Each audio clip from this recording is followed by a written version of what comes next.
Now, more recently, the news narrative has switched to jobs or the lack thereof, and that's because the US Federal Reserve has two objectives: one, to promote maximum employment, and two, stable prices.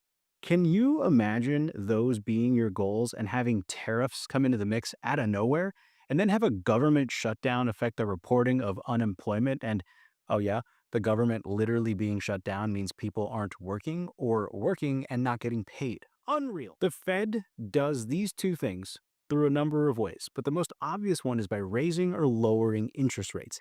This effectively gives them the power to speed up or slow down the economy. The rate that they set is known as the federal funds rate, or how expensive it is to borrow money at a base level.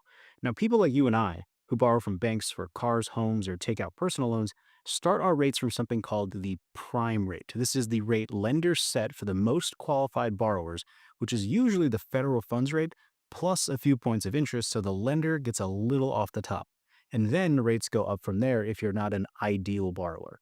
So, how did we get to today's inflation and job situation? This didn't feel like a very drastic issue until recently. Well, back in 2022, things happened. The Fed dropped rates to basically zero, and they moved tons of money into the system. All gas, no brakes. It's like they watched a Fast and Furious movie over the weekend and ignored all the warning signs on the screen. So, with all this cash around at basically no expense, asset prices inflated. This also led to a cost of living issue because with all this cash came increasing costs passed on to consumers.